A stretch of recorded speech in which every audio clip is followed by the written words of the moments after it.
Pai do Senhor, irmão Milton, irmã Anália, né? Pai do Senhor, Deus abençoe. Vou aguardar mais alguns minutinhos, aí nós já começamos. Começar com uma oração, e daí nós já podemos começar. Pai do Senhor, irmã Anália, Deus abençoe.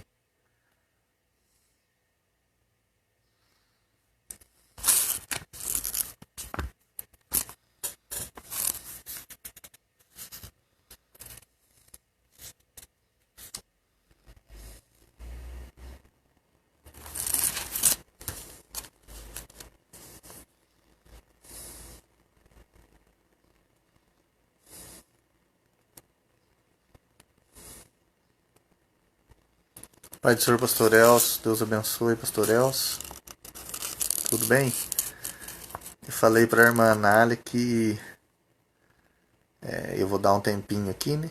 Para esperar alguns irmãos chegar, daí nós já começamos. Tá bom?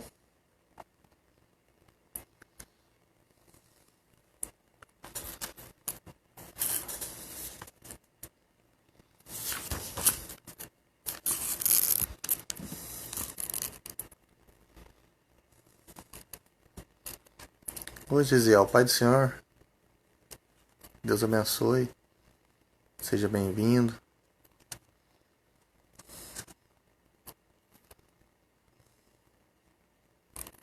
Seja muito bem-vindo, Gisele. Fazer uma oração, irmãos, enquanto o povo chega aí. Nós vamos fazer uma oração. Amém? Obrigado, Jesus, pela oportunidade que o Senhor nos dá nesta manhã de podermos te adorar e aprender um pouco da tua palavra. Senhor, que o Senhor possa abençoar esta aula de escola dominical, que o Senhor possa abençoar a minha vida, que eu possa trazer algum refrigério para cada um dos irmãos. Senhor, cuida de nós, nos ajuda, Senhor, neste dia, que nós possamos, Senhor, te adorar e te louvar. Ajuda-nos, Senhor, a passar por esta crise, Pai, que está tirando a paz de muitas pessoas. Senhor, que o Senhor possa cuidar de cada um de nós, nos ajudar, porque nós sabemos que o Senhor olha por nós. Nós sabemos que o Senhor é aquele que tem o desejo de cuidar de cada um de nós. Então, que o Senhor possa, Pai, nesta manhã nos ajudar, cuidar de cada um de nós, porque é disso que nós necessitamos. Em nome de Jesus. Amém. Deus abençoe a cada um. Irmãos, a lição de hoje, nós já vamos começar. Se os irmãos puderem ir cumprimentando aí, daí fica mais fácil para que eu possa saber quem está aí conosco. Pai do Senhor Adelção, Deus abençoe. Tranquilão? Faz tempo que eu não te vejo, rapaz. Deus abençoe. A lição de hoje, irmãos, ela vai dar uma sequência. Parece que a irmã Eliana entrou aí também. Pai do Senhor, irmã Eliana. Deus abençoe, irmã Eliana. Amém? A lição de hoje, irmãos, ela vai dar sequência às lições passadas. Porque esta revista ela está falando sobre o momento de crise em que Israel passou, né? O momento de cativeiro. E eu desejo nesta manhã fazer uma pequena introdução, ler alguns textos sobre isso. Ela vai dar continuidade às lições que já estão sendo faladas. As lições estavam falando bastante de avivamento, despertamento. Ô, Aguinaldão. Bom dia, Aguinaldo. Deus abençoe, fião. Feliz de te ver aqui. Muito obrigado pela sua presença. Pai do Senhor, irmã Eliana, Deus abençoe. Então, irmãos, nós vamos dar continuidade às lições. E como eu falei e comentei com o nosso professor irmão Adelso, a lição de hoje ela vai fazer uma sequência de 3 lições, esta e a outra. Esta aqui é apenas ela vai ser um recorte. Pai de sua irmã Ângela, Deus abençoe. Esta lição de hoje vai ser um recorte para a próxima lição. Então vamos lá, eu vou dar uma introdução para a próxima lição. Porque o título desta lição, ela fala assim, a construção do templo enfrentou oposição. Então vamos lá, o Júlio na lição passada, ele falou sobre a construção do altar. Ele falou sobre a importância do altar. Se os irmãos forem ver aí, ó, na lição passada, quem está com a revista, aí ver que ele fala do altar. Fala lá em Esdras 3:3, ó, se você puder abrir lá no livro de Esdras, no capítulo 3, versículo 3, ó, diz que eles firmaram o altar sobre as suas bases. Então, o Júlio nos falou o que aconteceu com o povo. Eles firmaram o altar, ele falou da importância do altar. E hoje, a lição de hoje, eu vou falar sobre o começo da construção do templo. O meu desejo nesta manhã, irmãos, é fazer uma introdução bem longa, tá ok? Pai do Senhor Oséias, Deus abençoe Oséias por estar aí conosco. Falar igual eu falei para o Adelso, faz tempo que eu não te vejo. E eu desejo fazer uma introdução bem longa, porque o meu objetivo principal nesta lição é que você entenda o contexto todo do que estava acontecendo com Israel. Vou falar algumas coisas interessantes que tem aqui na Bíblia, que eu procuro sempre falar para os irmãos para que você tenha uma visão. Pai do Senhor, irmã Valquíria, Deus abençoe. Muito obrigado por a irmã estar assistindo também. E eu quero falar algumas coisas históricas para que os irmãos entendam o contexto de o porquê, né, que houve a construção do altar, a construção do templo. E por que isso era importante? O Júlio já nos falou da importância do altar para o povo israelita. E hoje eu vou falar do começo da construção do templo. Tá ok? E eu queria ler aqui, ó, na introdução, diz assim, ó, na introdução da revista. Quem tiver a revista aí acompanha comigo. O altar havia sido restaurado. A festa dos tabernáculos celebrada. E o holocausto contínuo estava sendo oferecido a cada dia, conforme o rito. Então, Êxodo 3, do 2 ao 4, diz assim, ó. Pai do Senhor Oséias, Deus abençoe. Esdras capítulo 3, do versículo 2 ao 4, nos diz assim, ó. E levantou-se Jesua, filho de Josadaque, e seus irmãos sacerdotes, Zorobabel, filho de Sealtiel, e seus irmãos, e edificaram o altar do Deus de Israel, para oferecerem sobre ele holocaustos, como está escrito na lei de Moisés, o homem de Deus. E firmaram o altar sobre as suas bases, porque o terror estava sobre eles, por causa dos povos das terras. E ofereceram sobre ele holocaustos ao Senhor, holocaustos de manhã e de tarde. E celebraram a festa dos tabernáculos, como está escrito, e ofereceram holocaustos de dia em dia, por ordem, conforme o rito de cada coisa no seu dia. Então vamos lá, irmãos. Eles ofereceram holocaustos, eles edificaram o altar. Eu queria ler um texto com os irmãos que fala propriamente do exílio babilônico. Está lá em 2 Reis, capítulo 25. Tá? É um texto meio extenso, mas eu gostaria que você lesse comigo. Vai começar no versículo 8, 2 Reis, capítulo 25. Vamos lá. 2 Reis, capítulo 25, do versículo 8. Eu vou ler do 8 até o 22. Tá ok, irmãos? Eu gostaria que vocês acompanhassem, porque é muito importante essa leitura. Porque nós falamos de exílio, exílio, exílio, e é importante ler um texto que, em base a isso, você vai entender exatamente o que estava acontecendo. Ó. 2 Reis 25, do 8 ao 22, eu vou ler. Ó. No versículo 8.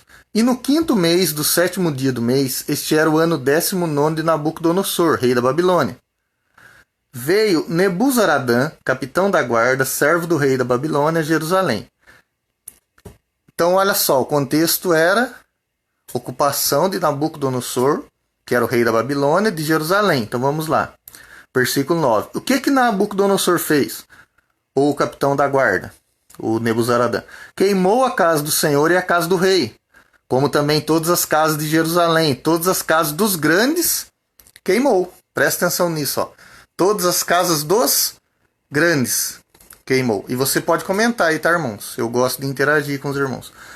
Todas as casas dos grandes queimou. E todo o exército dos caldeus, que estava com o capitão da guarda, derribou os muros em redor de Jerusalém. Então, olha só, a derrubada dos muros, a queima das casas, está tudo aqui, registrado aqui.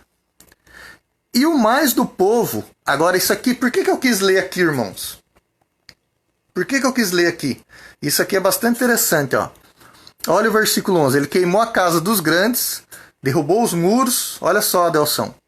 e o mais do povo que deixaram ficar na cidade.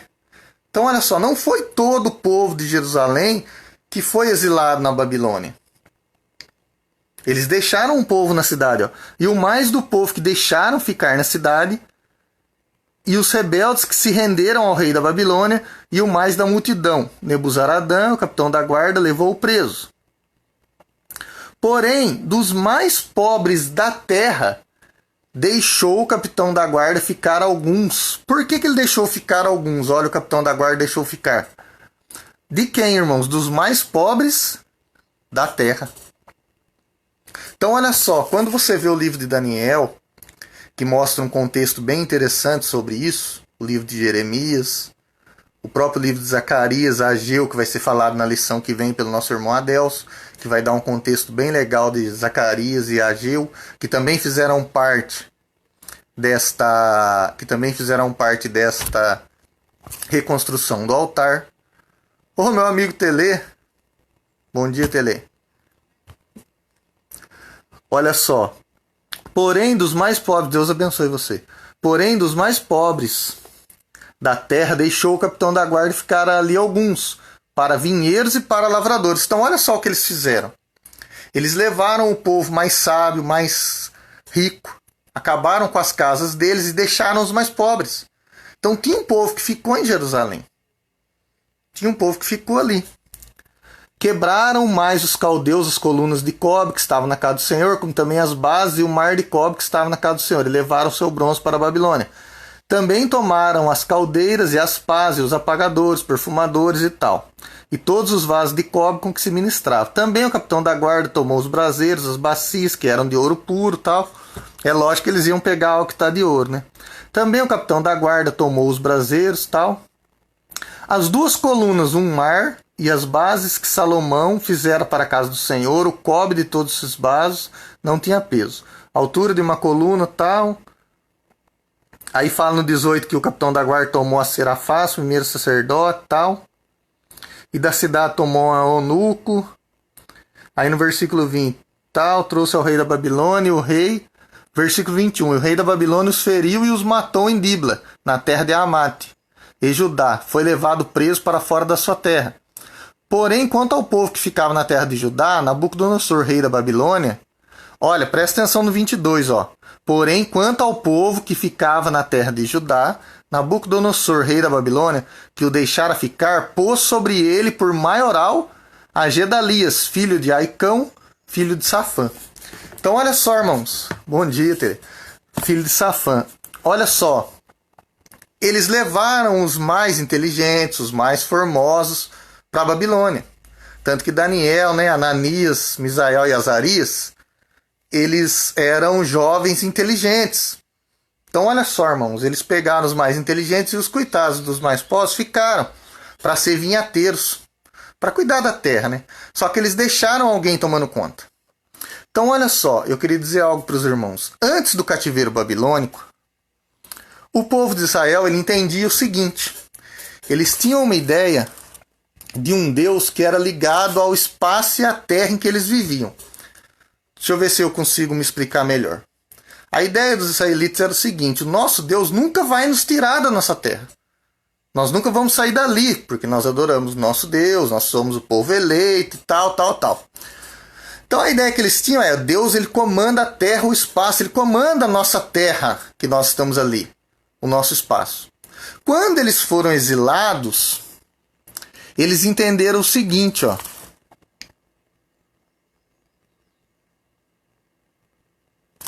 Que Deus, apesar de ter permitido que eles fossem exilados, ele não deixava de ser o teu Deus. Então olha só, a ideia deles era o seguinte: eu tenho um Deus porque eu tenho uma terra.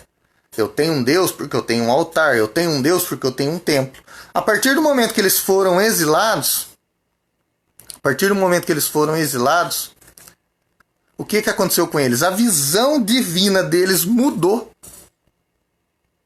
Tanto que nesse período, que é chamado de período do judaísmo do segundo templo, pelos estudiosos, né, período do judaísmo do segundo templo, quer dizer, um judaísmo diferente do judaísmo do primeiro templo. Então eles fazem uma diferenciação em primeiro templo de Salomão e segundo templo.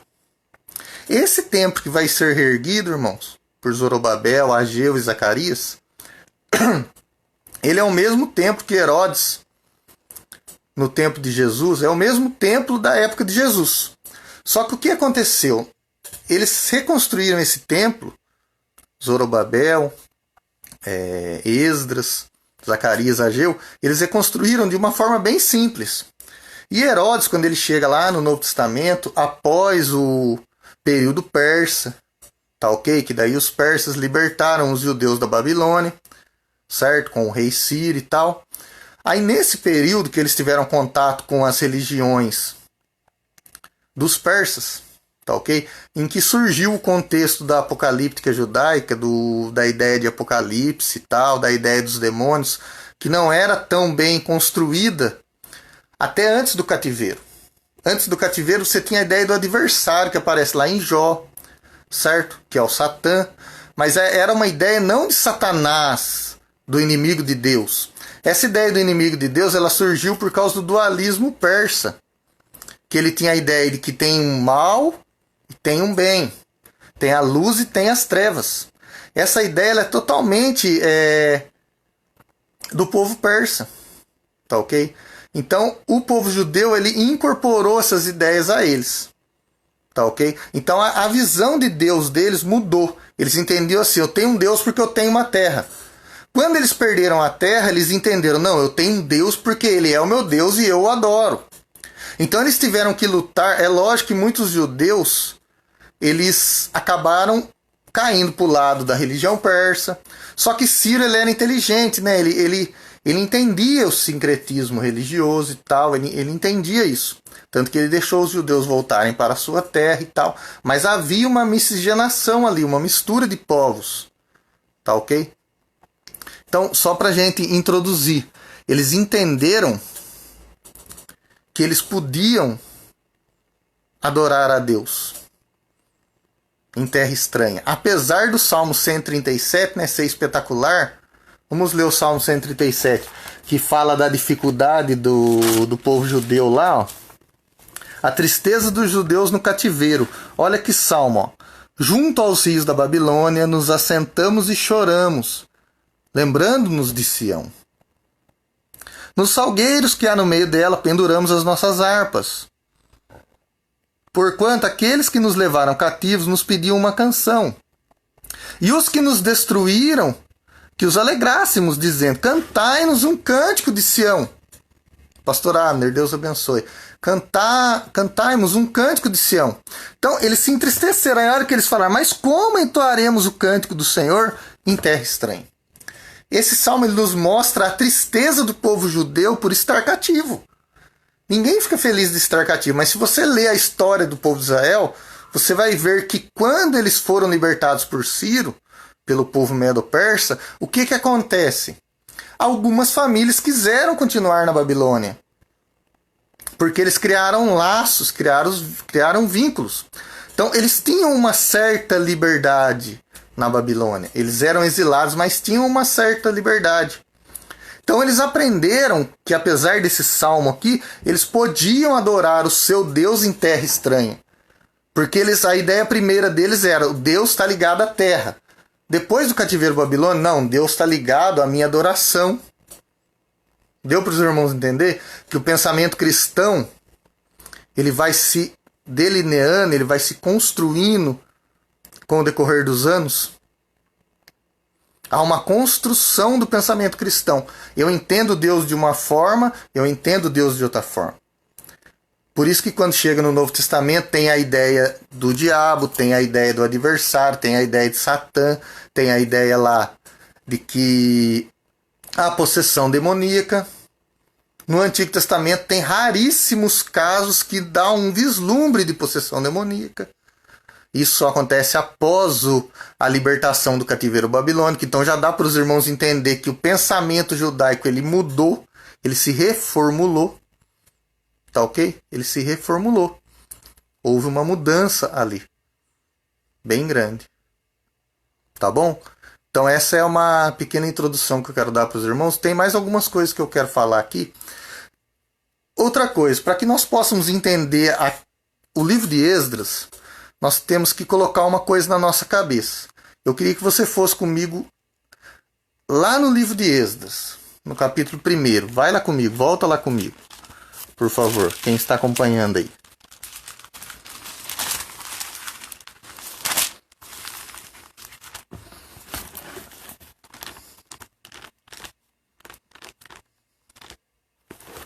Lá no capítulo 1.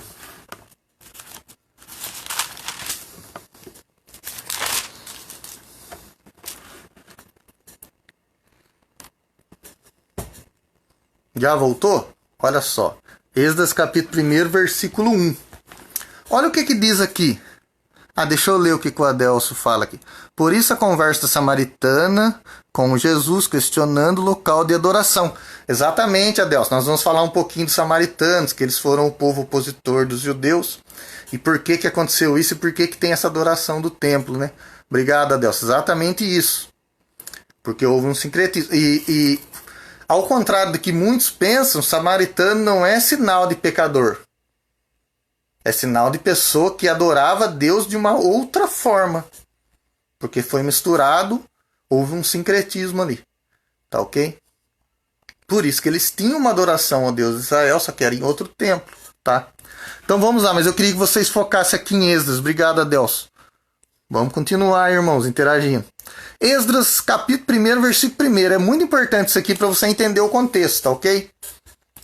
Olha o que está escrito aqui. No 1º ano de Ciro, rei da Pérsia, para que se cumprisse a palavra do Senhor por boca de Jeremias, despertou o Senhor o espírito de Ciro, rei da Pérsia, o qual fez passar pregão por todo o seu reino, como também por escrito, dizendo: Assim diz Ciro, rei da Pérsia: O Senhor, Deus dos céus, me deu todos os reinos da terra. E ele me encarregou de lhe edificar uma casa de Jerusalém, que é em Judá. Estão acompanhando, irmãos? Ó. Quem há entre vós de todo o seu povo, seja seu Deus com ele. Olha que lindo isso aqui, ó. Quem há entre vós de todo o seu povo, seja seu Deus com ele. Então, leva o seu Deus e suba. Olha a ideia de Ciro. O Ciro foi o libertador. Não, Ciro é igual, hoje nós temos muitos. Tá ok? Ele era um grande político. Ele falou, não, Estado é laico, cada um pode ter sua religião. Aqui eu posso, né, uma ideia de Estado laico aqui. Você pode adorar a Deus da sua forma. Agora, você prestou atenção? Quem está aí comigo? Agora lê aí, ó. Tá grudadinho aí, ó. 2 Crônicas 36, 22. Eu queria que vocês interagissem comigo, ó. Presta atenção aqui. O que está escrito em 2 Crônicas 36, 22? Está juntinho com Esdras. Você acabou de ler Esdras, olha aqui, ó. Porém, no 1º ano de Ciro, rei da Pérsia... Opa! Parece que é o mesmo texto, ó. Olha só. Porém, no 1º ano de Ciro, rei da Pérsia, para que se cumprisse a palavra do Senhor pela boca de Jeremias... Mas peraí, eu acabei de ler isso aí. Só que eu li em Esdras. Olha só. Para que se cumprisse a palavra do Senhor pela boca de Jeremias... Opa, tá escrito ali também, lá em Esdras. Despertou o Senhor o espírito de Ciro, rei da Pérsia, o qual fez passar pregão por todo o seu reino, como também por escrito, dizendo: Assim diz Ciro, rei da Pérsia: O Senhor, Deus dos céus, me deu todos os reinos da terra, e me encarregou de lhe edificar uma casa de Jerusalém. Opa, tá igualzinho, ó, que está em Judá. Quem há entre vós de todo o seu povo, o Senhor seu Deus, seja com ele e suba. Ô, irmão, vocês estão acompanhando? Dá um alô aí pra mim. Vocês estão acompanhando, ó? O versículo 22 de 2 Crônicas 36, que tá grudadinho com Esdras, é o mesmo versículo 1 do capítulo 1 de Esdras. Os irmãos estão entendendo? Aí você pode falar pra mim, por que isso, irmão Denilson? Tem várias explicações. Provavelmente, certo? O versículo original é o de Esdras. E ele foi incorporado pelo cronista em 2 Crônicas. Por quê? Porque a ideia geral, irmão, sabe qual que é? É que 1 e 2 Crônicas, Esdras e Neemias Presta atenção. São um livro só. Era um livro só na antiguidade. 1ª e 2ª Crônicas, Esdras e Neemias formavam um livro só na antiguidade.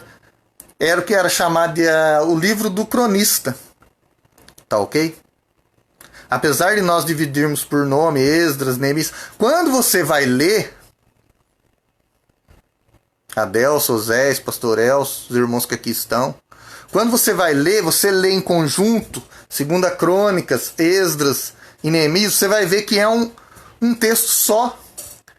Então os irmãos vão ver que aqui há uma cronologia totalmente bagunçada, invertida. Ela não é uma cronologia linear. Paz do Senhor, irmã Santa, irmão Rani, Deus abençoe a vida dos irmãos. Não é uma cronologia linear. Eu vou mostrar algumas coisas aqui para os irmãos. Então olha só, irmãos. O livro de 1ª e 2ª Crônicas, Esdras e Neemias, ele tem que ser lido num contexto só. Por isso que a lição de hoje, por que eu estou parando mais nessa grande introdução? Porque ela vai focar mais na lição que vem. Aqui tem apenas um tema. Então eu estou dando esse fundo histórico para que os irmãos possam entender, por que nós chegamos ali. Qual que foi a ideia de chegarmos ali. Tá ok? Então vamos aqui. Já deu para os irmãos entender? Tá tranquilo?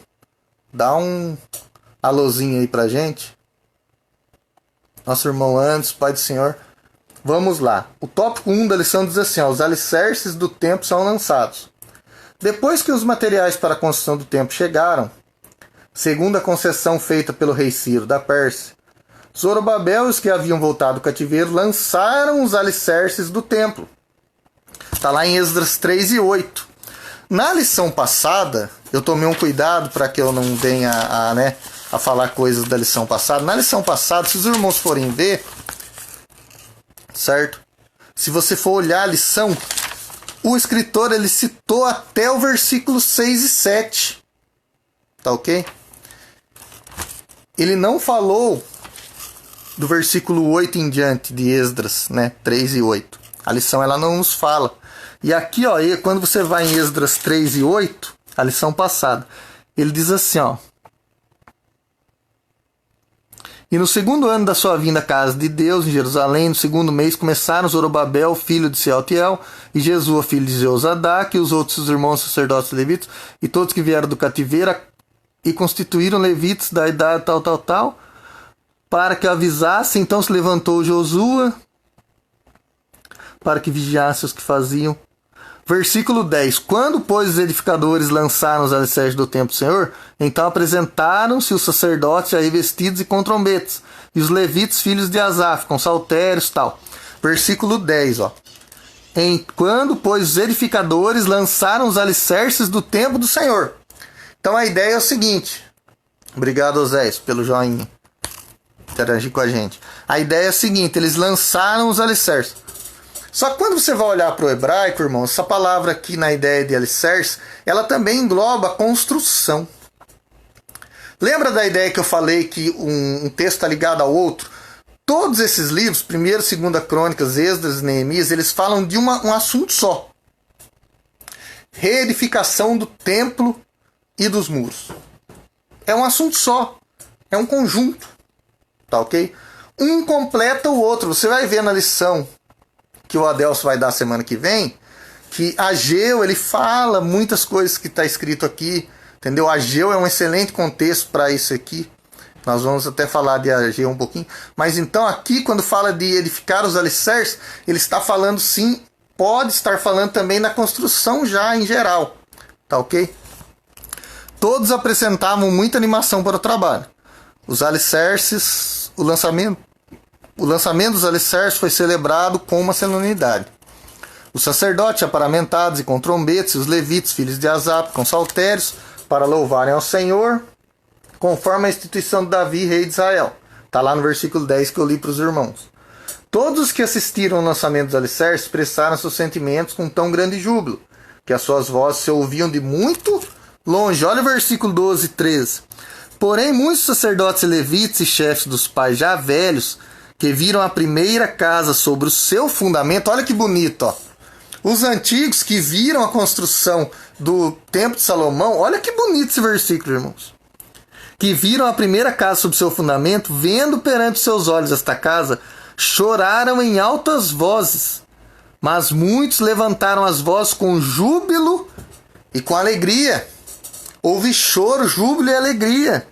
De maneira que não discernia o povo as vozes de alegria das vozes de choro. Olha, irmãos, que lindo isso aqui. Não havia discernimento das vozes de alegria e das vozes de choro. Incorporou. Porque o povo jubilava com tão grande júbilo, que as vozes se ouviam de muito longe. A alegria era tanta, irmãos, que as vozes se ouviam de longe. Tá ok? Da edificação do templo. Isso me fez lembrar Oséias, Adelso, irmã Eliana, que estão aqui desde a época do pastor Celso, nós estamos juntos. A alegria nossa quando nós estávamos construindo o templo ali da cidade de Jardim. Sabia? Eu me lembrei disso. A alegria que nós tínhamos de ir lá, de ajudar, de ver o nosso pastor ali pegando o carrinho de mão, ajudando. A nossa alegria de ver os irmãos, né? Você viu que nós íamos trabalhar domingo ali com alegria, não era uma obrigação, né? Eu queria que os irmãos aí comentassem, concordassem comigo ou não. Mas não era uma obrigação. E quando a gente viu aquele templo levantado, nossa, que alegria, irmãos. Que alegria. Que alegria mesmo. Então, eu me lembrei, quando eu li esse texto, falei, nossa, nós sabemos mais ou menos o que eles sentiram. Nós sabemos mais ou menos o que eles sentiram. Foi muito bom. A reedificação do templo. A reedificação do templo foi resultado do despertamento que veio através de Ciro, rei da Pérsia. Isso aqui já foi muito falado nas outras aulas, tá, irmãos? Tem praticamente 3 aulas falando de despertamento, avivamento. Convém lembrar que o despertamento pentecostal, tal, eu não vou entrar nesse mérito, tá, irmãos? Eu vou só ler. Despertamento pentecostal que chegou ao Brasil em 1911 trouxe consigo uma verdadeira renovação da doutrina da igreja, que pode ser simbolizada pelo tempo de Deus. A igreja de Deus é um mistério que não pode ser compreendido pelo homem natural. O Espírito Santo quer salientar que Jesus em pessoa quer edificar a sua igreja, e ele o faz conforme a palavra de Deus. O Espírito Santo quer gerar no sentimento de reverência pela igreja do Senhor, que é a morada de Deus. Veja também, o Espírito Santo quer adestrar. Irmãos, eu não gostei desse termo aqui, tá? Que o autor usou, e os irmãos sabem que eu sou bem sincero no que eu falo. Tá ok? O Espírito Santo quer adestrar a igreja. Adestrar é uma palavra estranha, né? Sim, verdade, Oséias e Adelso. Era muito prazeroso a gente trabalhar na construção. Verdade mesmo. Olha só o termo que o autor usou aqui, Adelso, Oséias, irmãos que estão aí, pastor Elcio, irmã Eliana. Olha só aqui, ó. O Espírito Santo quer adestrar a igreja. O Espírito Santo não quer adestrar a igreja, irmãos. Me perdoa o autor da revista, mas, nosso Deus, tem tanta palavra que você pode usar, irmãos. Sabe, o Espírito Santo quer edificar a igreja, quer cuidar da igreja, quer ensinar a igreja, quer doutrinar a igreja, quer falar a igreja, sabe? Mas adestrar... Tá, você pode até ver outros significados para essa palavra. Ah, ó, irmão Denilson, o dicionário, tá, ok. Mas quando eu ouço adestrar, né, eu lembro de animal, aquele que não sabe o que está fazendo, você tem que guiar ele, e o Espírito Santo não é assim. Tá ok? Tanto que Jesus, ele não arromba o seu coração. Né? Apesar de muitos acreditar assim, eu acredito num Deus, num Espírito de Deus, um Espírito Santo, que ele não arromba nada. Ele se convida a entrar. Então ele não quer adestrar ninguém. Ele quer cuidar de nós, tá, irmãos? Os irmãos me perdoem, mas eu não podia deixar passar isso aqui. A igreja, porque ela é o instrumento da ação de Deus aqui na terra. Deus tem um trabalho para cada servo seu. É lógico que ele deveria fazer adestrar-nos se nós não tivéssemos dado o raciocínio, né, irmãos? A inteligência. E Deus nos deu. Por isso que eu não tenho medo aqui de falar a verdade bíblica para você muitas vezes, porque eu quero que você use a sua inteligência para adorar a Deus. Você não precisa ser um bonequinho que, eu vou... Se nós formos um bonequinho, então eu tenho que acreditar no calvinismo. Tá ok? Então, pastor Elcio, pode ser usado como conduzir, mas quando o senhor ouve a palavra adestrar, eu tenho certeza que o senhor automaticamente vai ligar a ensinar um animal. Ninguém fala, eu vou adestrar o Denilson. O senhor não fala para a igreja, eu vou adestrar a igreja. Tá ok? É nesse sentido que eu quis indicar para o irmão. Tá ok? Quando, na primeira leitura que nós fazemos, eu vou adestrar a igreja. A pessoa, se o senhor fala isso em cima do púlpito, vai ficar muito estranho, né? Poucos vão aceitar isso. Tá ok? Então aqui ele fez uma alegoria na questão do despertamento lá. Ele ligou com a Assembleia de Deus tal, e eu não gosto muito dessa interpretação alegórica, tá, irmãos? Então vamos pro tópico 2, que é o mais importante, assim, que ainda continua na história do povo de Israel. O nosso contexto aqui é o exílio do povo de Israel. Ele saiu do exílio, tá ok? Pai do Senhor, irmão Daniel, Deus abençoe, viu? Deus abençoe mesmo. O contexto aqui é o quê? A reedificação do templo, dos muros, após o exílio, após o cativeiro. Aí ele vai falar da oposição, que é o tema base da revista aqui. Entendeu? Por isso que eu dei uma introdução bem ampla, porque eu achei que era bem mais interessante. Os samaritanos opõem-se à construção do templo, então aqui ele vai falar da oposição. Entre os moradores da terra estavam os samaritanos. Vamos lá em Esdras 4:2. O que está escrito ali? Esdras 4:2. Ó. Chegaram-se a Zorobabel e aos chefes dos pais e disseram-lhes: Deixai-nos edificar convosco, porque como vós buscaremos a vosso Deus, como também já lhe sacrificamos. Olha só. Desde os dias de Esar-Hadon, rei da Síria, que nos mandou vir para cá. Então, olha o versículo 2. Olha o versículo 2. Chegaram-se a Zorobabel e aos chefes dos pais e disseram-lhes: Deixai-nos edificar convosco, porque como vós buscaremos a vosso Deus. Como também já lhe sacrificamos desde os dias de Esar-Hadon, rei da Síria, que nos mandou vir para aqui. Então, os samaritanos, eles tiveram a ideia, vamos edificar, porque eles não queriam deixar de adorar o seu Deus. Eles não queriam deixar de adorar o seu Deus, que eles já tinham edificado. Lembra que o Adeus comentou aqui? Que eles tinham o seu próprio templo? Agora olha o versículo 3. Porém Zorobabel e Jesua e os outros chefes dos pais de Israel lhes disseram: Não convém que vós e nós edifiquemos a casa do nosso Deus, mas nós sós a edificaremos o Senhor Deus de Israel, como nos ordenou Ciro, rei da Pérsia. O que aconteceu aqui? O povo judeu, ele não perdeu, ele foi para o exílio, tá ok? Mas ele não perdeu a sua ideia de exclusivismo. Olha só, irmãos, isso só foi perdido pelo cristianismo. Você está entendendo? A importância quando Paulo fala assim: não há judeu, nem grego, nem servo, nem xiita, nem bárbaro, nem mulher, nem homem. Não tem diferença para Cristo. A importância quando Paulo fala em Gálatas lá: nós somos o Israel de Deus. Tá ok? Olha a importância disso. Porque aqui os judeus ainda tinham o quê? Eles ainda não queriam que se misturasse o povo. Né? A ideia deles misturou, tem perigo. Tá ok? Então eles não quiseram que houvesse uma ajuda dos samaritanos. E a parábola do samaritano que Jesus nos conta, né, do bom samaritano, nos remete, irmãos. O nosso português é rico mesmo, pastor Elcio. Por isso que eu achei que o Douglas Batista... Não é o Douglas Batista, não. Eu até esqueci quem que é o autor aqui. É o Henrique Bergsten. É o primeiro, né? Aqui agora quem está falando nas aulas é o Elianai Cabral. Tá ok. Eu achei que o escritor aqui ele poderia ter usado uma palavra melhor. Realmente por o nosso português ser rico. Então olha só, quando você olha para a parábola do bom samaritano, você entende o que Jesus está fazendo. Ele está falando para o povo judeu o seguinte: vocês entenderam errado os samaritanos.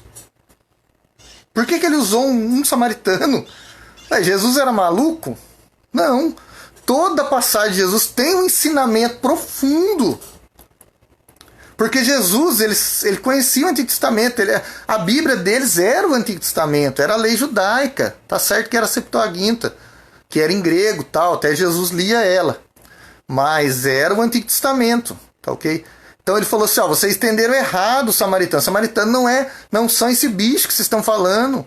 Para com esse negócio de que judeu, para.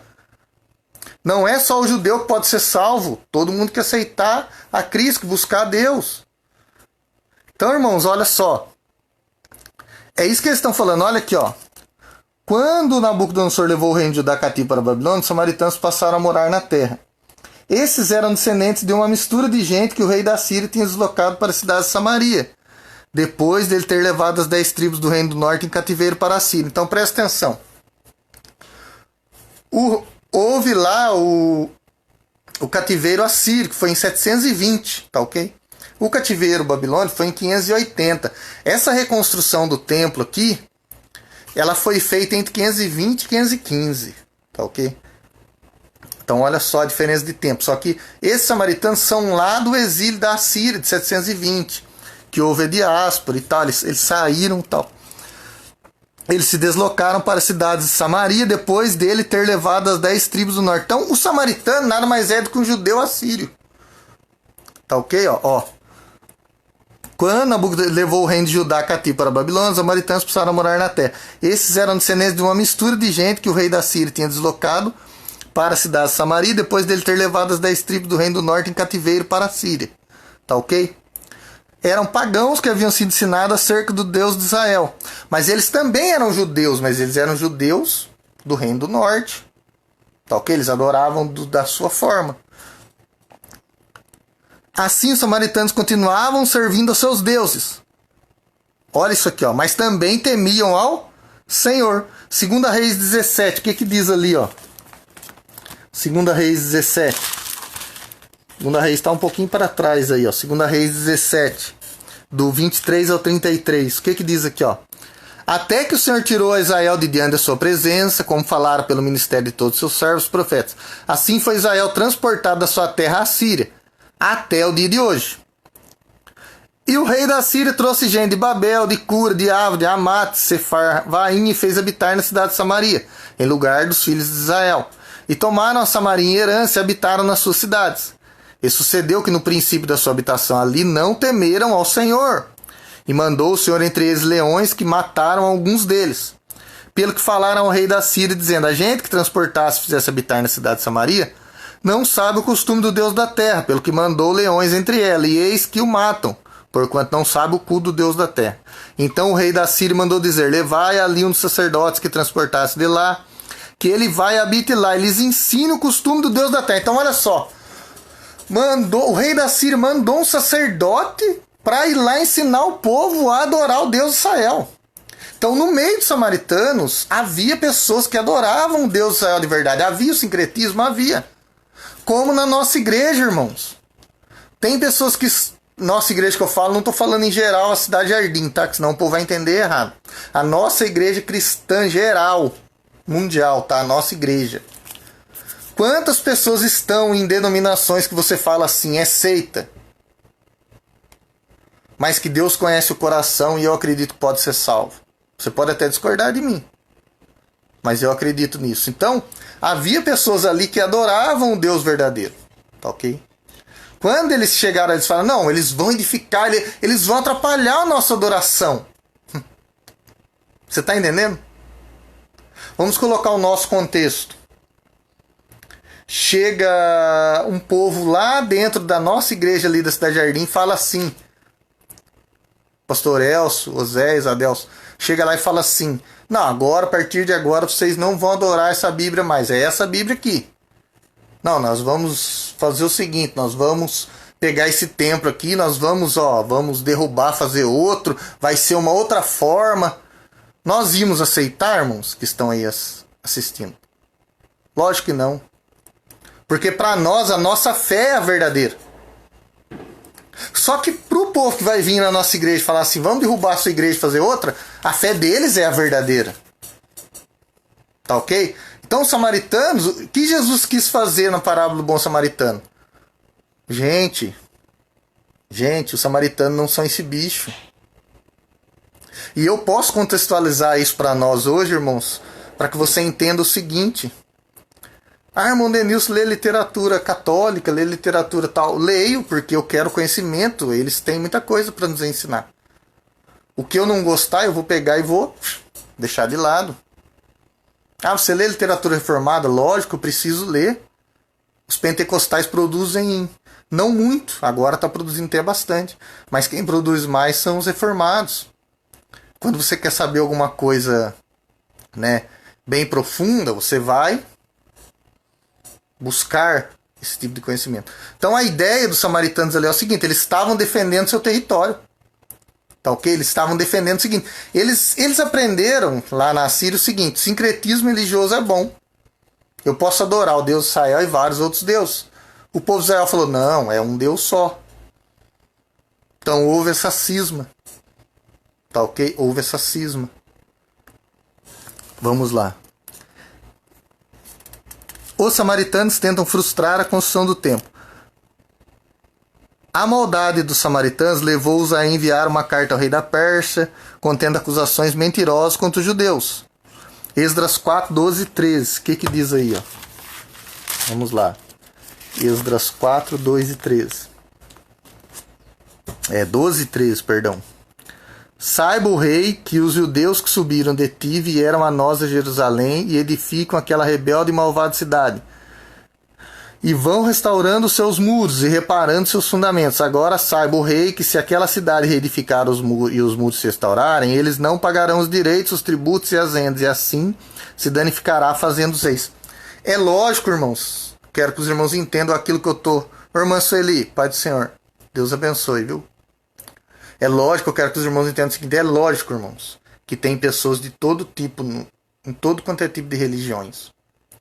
O que nós precisamos hoje é entender o seguinte. Eu preciso ensinar isso para você. O que nós precisamos entender hoje é o seguinte: a diferença, ela faz parte do mundo. Tá ok? Eu já falei numa live aí e vou repetir. Heresia é diferença. Eu penso diferente de você. Isso é heresia. No contexto linguístico, ele foi incorporado ao sagrado e foi colocado como uma coisa pagã, uma coisa profana. Mas na linguagem, como o pastor Elcio falou aqui, a língua ela é diversa. Na linguagem, heresia é diferença. É pensar diferente. Então, se alguém pensa diferente de você, para você aquilo lá é heresia. Por exemplo, eu vou usar o que a gente sempre fala aqui. A Assembleia de Deus acredita no arminianismo. As outras igrejas reformadas acreditam no calvinismo. Eu poderia chamar de heresia o calvinismo? Se eu estivesse usando o sentido de diferente, sim. Agora, se eu jogar um sentido pejorativo para a palavra, aí eu estou errado, porque os calvinistas também vão para o céu. Tá ok?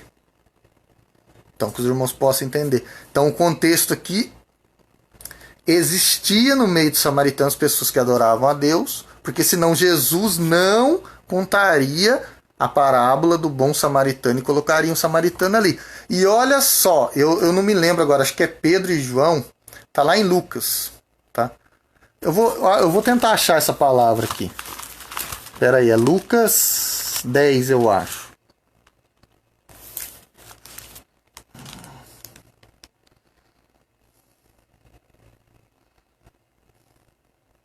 Não, peraí.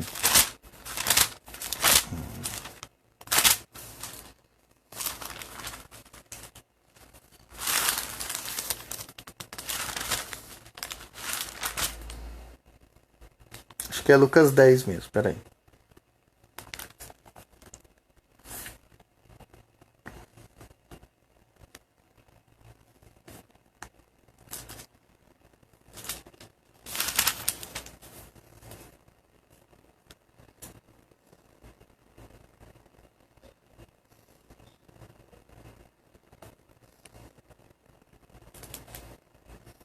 Aqui, ó, não.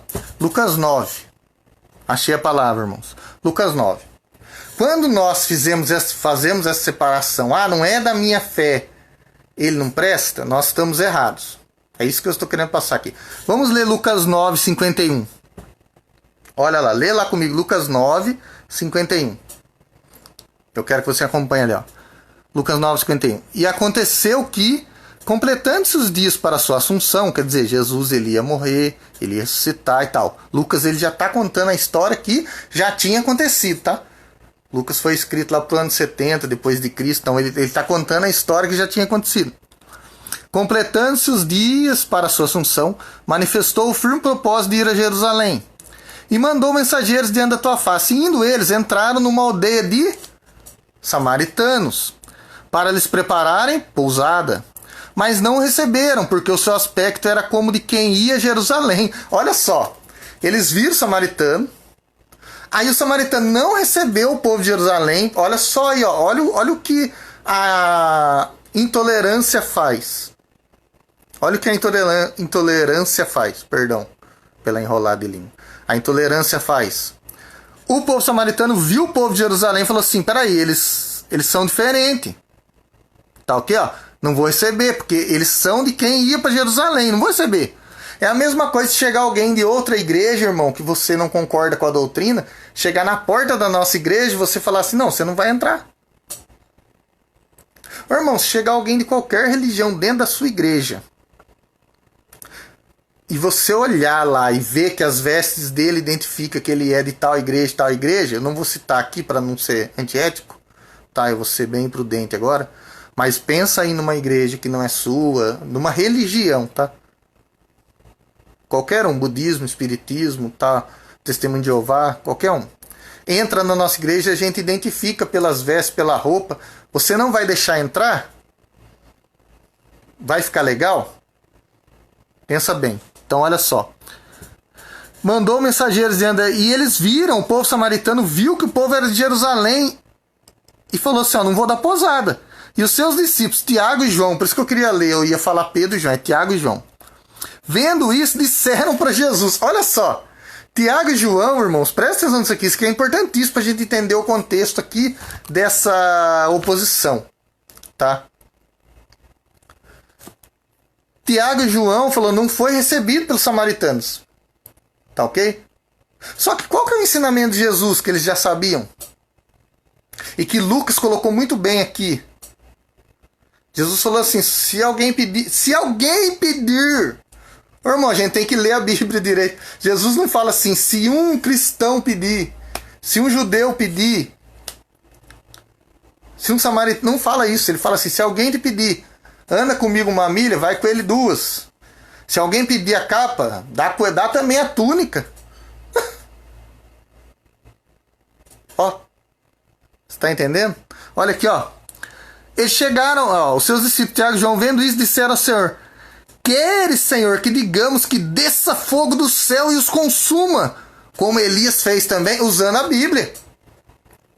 Olha, irmãos, eu vou exagerar aqui, mas o que eles fizeram aqui foi a mesma coisa que Satanás fez, quis usar a Bíblia contra Jesus para fazer algo ruim. Eles quiseram usar a Escritura para falar para Jesus assim, se você prestar atenção, Tiago e João que está ensinando Jesus, ó Senhor, o Senhor quer que a gente faça, ó, lembra lá, igual Elias fez. Elias mandou descer fogo do céu para consumir, ó. Ó. Senhor, o Senhor quer que digamos que desça fogo do céu e os consuma, como Elias também fez? O que os irmãos acham que eles estavam pensando que iam receber de resposta de Jesus?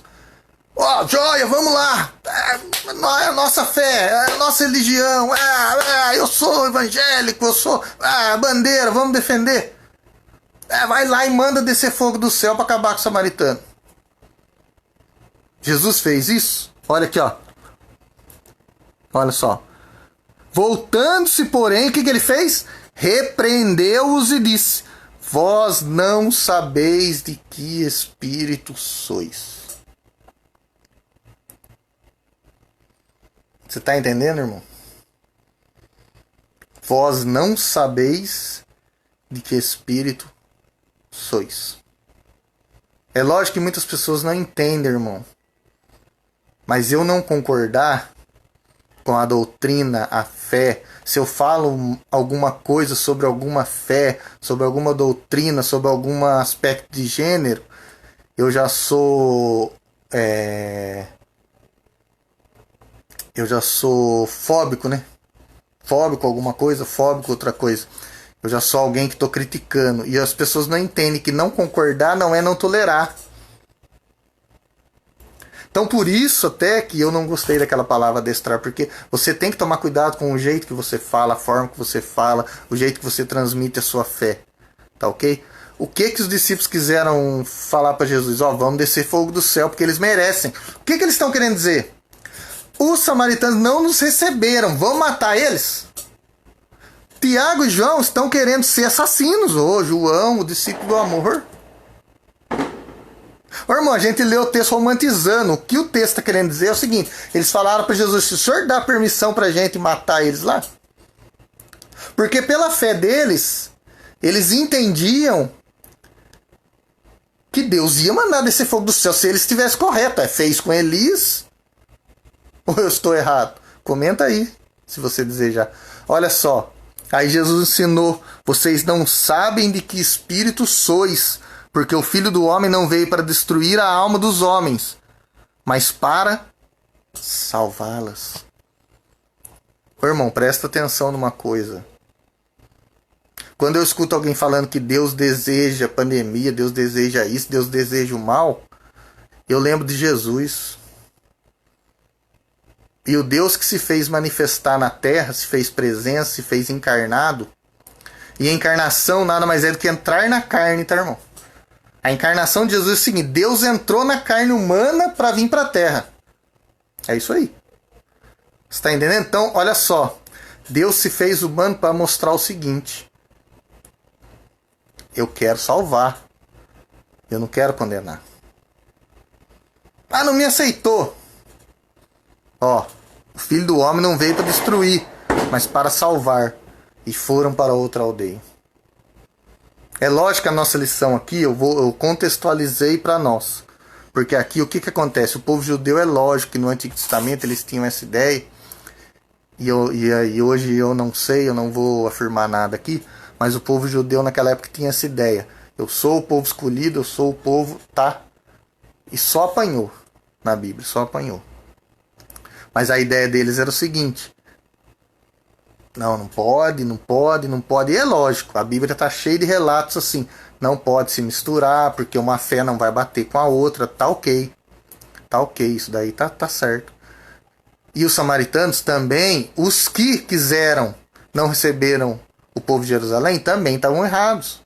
Os samaritanos aqui que quiseram ir contra o templo, também estão errados. Mas a Bíblia não diz que todos os samaritanos, você não estava lá, você não pode falar assim, todos os samaritanos. Igual eu ouvi um pregador de uma vez, aquele lá é pecador samaritano, irmão. Um dos maiores exemplos de salvação na Bíblia, entre aspas aqui, o dedinho, é da parábola do bom samaritano, irmãos. Tá ok? Então, não use samaritano como pecador, tá? Os samaritanos tentam frustrar a construção do templo. A maldade e tal. O rei que recebeu aquela carta não conhecia bem o assunto e mandou parar a obra. Tá ok? No versículo Esdras 4:21, volta lá em Esdras comigo, por favor. Esdras 4:21, ele mandou parar a obra. Agora, pois, dai ordem para que aqueles homens parem, a fim de que não se edifique aquela cidade, até que se dê uma ordem por mim. Tá ok? Até que se deu uma ordem por mim. Então o rei...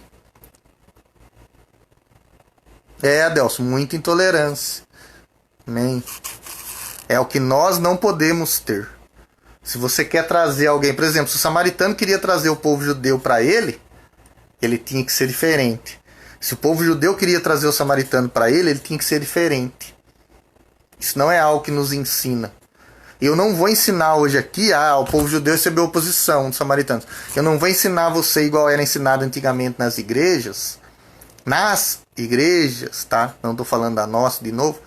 Que, não, porque aquele lá não toquei no ungido do Senhor. Esquece isso aí. Você tem que entender que cristianismo é salvação. Não é condenação. Cristianismo não é querer matar, apontar o dedo. Cristianismo é querer salvar. Quem lê a Bíblia e olha o Antigo Testamento e fala, Deus mandava matar e tal, não entende o contexto de nada. E ele só olha com um olhar negativo para a Bíblia. Por isso que Jesus ele é o centro da palavra de Deus. Jesus ele é a palavra de Deus encarnado. Por isso que João, quando escreveu o seu evangelho, ele acertou na mosca.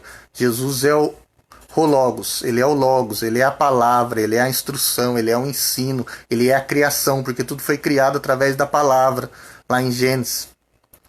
Tá ok? Assim falou o Senhor, a palavra. Jesus é a criação. No princípio era o verbo, era a criação, era a palavra. No princípio ele era Deus, o verbo era Deus, estava com Deus.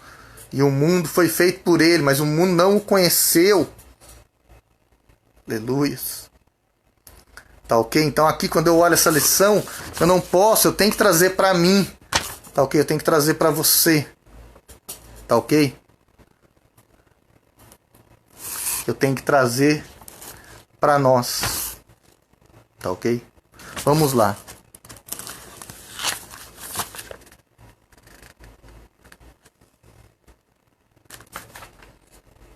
Os samaritanos opõem-se, eles quiseram frustrar. Tópico 3. Como se explica a falta de existência dos judeus?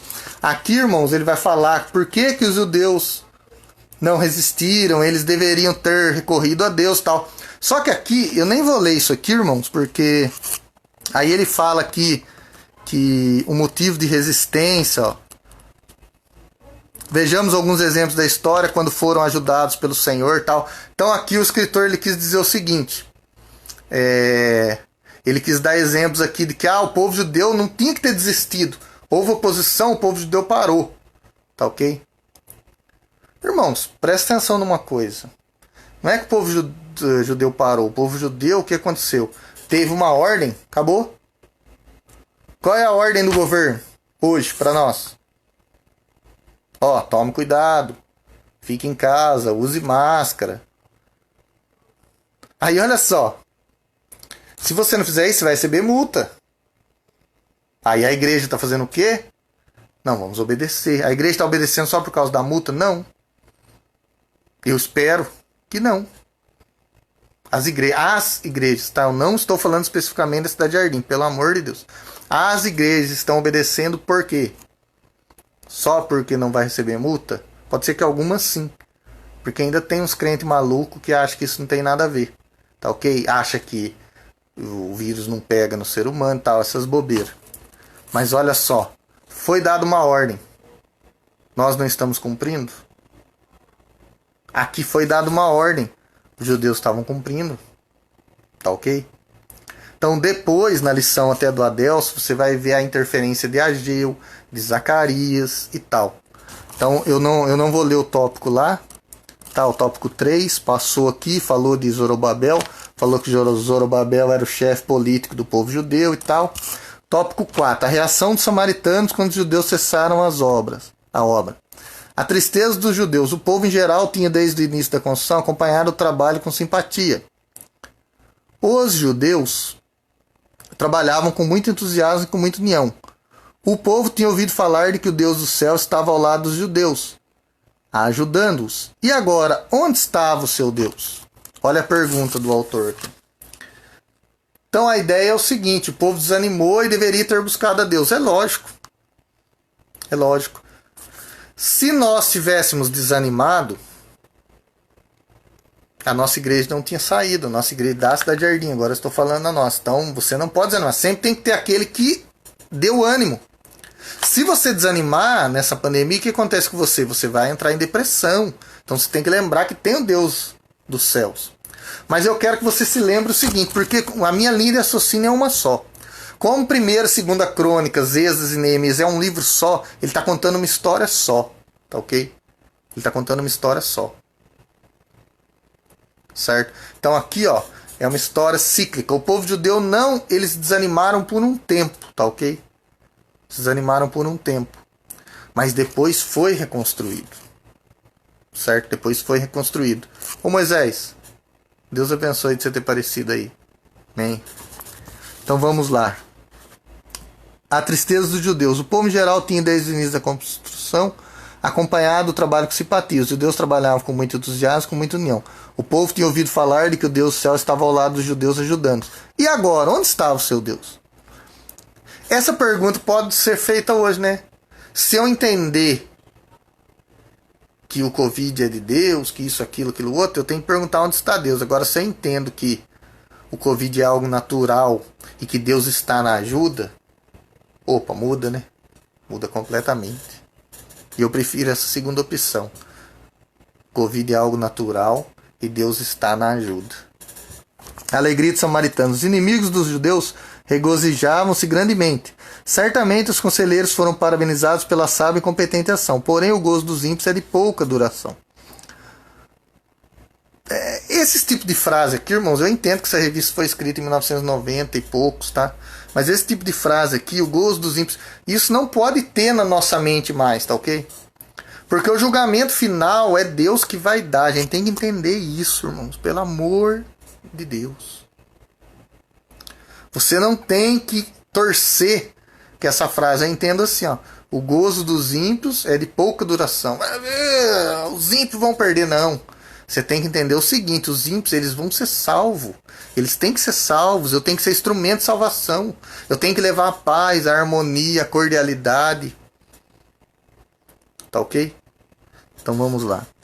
O gozo dos filisteus que haviam prendido Sansão terminou em tragédia. Aí ele cita aqui, ó, Sansão, tá ok? Que os filisteus se alegraram e terminou em tragédia. A alegria dos sacerdotes que alugaram Judas para trazer Jesus foi de curta duração. Com a ressurreição de Jesus, seus problemas se agravavam. Aqui é um exemplo claro, irmãos, de que não tem nada a ver essa ideia de que o povo é ímpio, Deus castigou. O povo foi contra o povo judeu, o povo cristão, vamos usar assim. Se esse raciocínio fosse correto hoje, tá? Pode ser que no Antigo Testamento, na ideia judaica do Antigo Testamento, fosse correto. Porque eles tinham a ideia do Deus que estava com eles, as outras religiões eram todas erradas. Só que quando você vai para o Novo Testamento, você entende que Jesus ele criticou os fariseus. Ele foi contra os fariseus. Certo? Ele foi contra. Mas ele também tinha amigos fariseus. Ele falou da palavra para fariseus. Tá ok? Então, Jesus ele estava preocupado com a conversão do povo. Não com a destruição do povo. Deus se destruiu para não destruir. Você entendeu? Deus destruiu para não destruir. Jesus ele se destruiu por nós. Tá ok? O desânimo dos judeus. Os judeus que tinham voltado do cativeiro para construir o templo sentiram-se humilhados e tristes, mas passado algum tempo acomodaram-se com a situação e não lutaram pela continuação da construção do templo. Deixaram-se dominar pelo desânimo. O desânimo é uma das mais eficazes armas usadas por Satanás contra os crentes. Lutemos contra o desânimo em nome de Jesus. Amém. Concordo. Nós temos que lutar contra o desânimo. Se anime. Você tem um Deus que cuida de você. Nunca jamais deseje o mal para aquele que não tem a mesma fé que você. Nunca jamais deseje o mal. Ô Reinaldo, Deus abençoe. Você está assistindo. Nunca jamais deseje o mal. O cristianismo não é uma religião de desejar o mal, mas sim desejar o bem. Tá? Quando as pessoas que não acreditam em religião entenderem que o cristianismo de Jesus verdadeiro é isso, o mundo muda. Tudo muda. Tudo muda. Os judeus que tinham voltado do cativeiro, tá? O desânimo não é de Deus, tá? Se anime. Esforça-te e tem bom ânimo. Tá lá em Josué 1, 7, 9, 6, os versículos lá. Esforça-te e tem bom ânimo que eu te ajudo. Deus não vai fazer por você. Você tem que se animar, tá ok? Os judeus desanimaram. O que aconteceu? Deus levantou Ageu, foi lá Zacarias, tá? E o Adelso vai falar melhor sobre isso na lição que vem. O desânimo é uma das mais eficazes armas usadas por Satanás contra os crentes. Lutemos contra o desânimo em nome de Jesus. O desânimo é um mal mundial, irmãos. Que o desânimo traz depressão, traz ansiedade, traz tudo esses males. Que nós possamos entender lá o que Jesus fala lá em Mateus 6. Não sejais ansiosos por coisa alguma. Porque se o Senhor ele vê os pássaros, ele veste os pássaros, por que não vai te vestir? Certo? Por que não vai cuidar de você? Por que não vai dar o alimento? Por que não vai te curar? Eu creio verdadeiramente num Deus que cura, que liberta, que sara, que está olhando por nós, que nos anima. Não desanima, irmãos. Jesus ele está conosco. Mas nunca, o foco da lição para mim é esse, pelo menos para mim. Mas nunca deixe que uma atitude de uma pessoa que não tem a mesma fé que você seja interpretado como um mal, mas sim como alguém que precisa enxergar Jesus, enxergar Deus, enxergar a bondade que você tem que transmitir. Tá ok? Vamos lá. Alguns conformaram-se pensando que talvez ainda não era vontade de Deus construir o templo. Ageu 1 e 2. Alguns conformaram, amém. Outros aproveitaram a interrupção da obra para dedicar-se às suas próprias casas. É o que está lá em Ageu. Outros chegaram a faltar com suas obrigações espirituais, deixando de contribuir para a casa de Deus. Aqui ele citou bastante Ageu. Mas eu vou deixar para o Adelso essa parte de Ageu aí, para que ele possa falar na semana que vem. Talvez alguns judeus sinceros estivessem tristes e buscassem a Deus em oração, pedindo solução para a dificuldade, de modo que o templo pudesse continuar a ser construído. Os irmãos estão vendo por que eu estou passando para o Adelso a conclusão da lição? E por que aqui é um recorte, né, Adelso? Obrigado pelo comentário aí. Porque olha como termina a lição. Eu até falei para o Adelso, olha como termina a minha lição. Talvez alguns judeus sinceros estivessem tristes e buscassem a Deus em oração, pedindo solução. É lógico que tinha judeu triste e estava orando, tá, irmãos? Os irmãos me perdoem, mas eu sou assim mesmo. É lógico que tinha judeu triste, estava orando, buscava a Deus em oração. Tá ok? Só que Deus tem o tempo dele. Ontem nós falamos na live. Tudo que você pede para Deus, Deus te dá? Não. O mistério da fé é eu entender que eu sirvo a Deus mesmo Ele não me dando nada do que eu peço. Essa é a parte mais difícil. Aí você vai entender. Porque aqui nesse mundo, irmãos, né?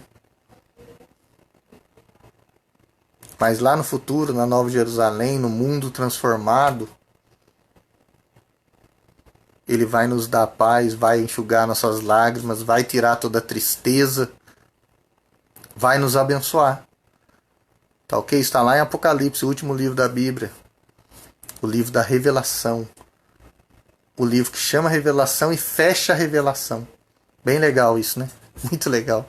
O livro chama revelação e fecha a revelação total. É maravilhoso isso. Então, irmãos, a dificuldade de modo que pudesse continuar a ser construído. E você vai ver que o templo foi reconstruído. Depois vai ter a lição da reconstrução dos muros, tá ok? Foi a divisão lá. Aqui falou da oposição à construção. Então nós já vimos aqui que 1ª e 2ª Crônicas, Êxodo e Neemias tem que ser lido como um livro só. Nós já vimos que a questão de Esdras mostrar o alicerce da construção do templo também pode indicar a construção total geral. Esses relatos aqui de oposição, tá ok? Estão todos ligados a Ageu, Zacarias, Neemias, tá ok? Ao restante dos capítulos, certo? Então que Deus possa nos abençoar nesta manhã, que você possa na semana que vem continuar aprendendo sobre a reconstrução do templo e que nós possamos entender nesta aula que o mais importante não é a oposição que nós temos. O mais importante não é a luta que nós passamos, mas como você reage à oposição e como você se comporta diante da luta. Isso é que é o mais importante. Como você reage à oposição e como você se comporta diante da luta. Amém? Deus abençoe a Adelso, Oséias, a irmã Eliana, pastor Elcio que esteve aqui conosco, todos os irmãos que estiveram aqui conosco, tá, irmãos? Que deram uma passadinha aí e puderam prestigiar a aula. Amém? Que Deus possa abençoar a sua vida.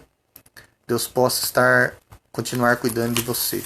Esteja aqui na próxima aula, irmãos, do nosso irmão Adelso, para que você possa continuar aprendendo sobre a construção do templo, que é uma bênção muito grande para a vida dos judeus, e ele existia no tempo de Jesus, ele foi reformado por Herodes, foi reconstruído por Herodes, e foi destruído depois no ano 70 novamente. Olha a luta que os judeus passaram. Perderam o templo de Salomão, reconstruíram. Herodes foi lá e fez uma obra suntuosa, que é chamada de uma das maravilhas do mundo antigo. Tá ok? Só que daí no ano 70 ele foi destruído de novo. E os judeus estão lá lutando e os judeus estão lutando. E o muro das lamentações lá é esse muro aí que Neemias, né, reconstruiu e tal. Então que Deus possa te abençoar, tá? Que você tenha um ótimo domingo. Obrigado, Rani.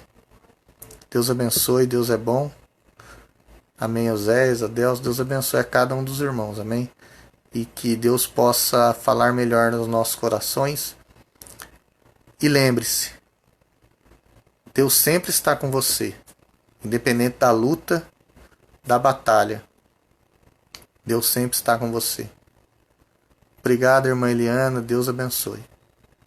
Amém.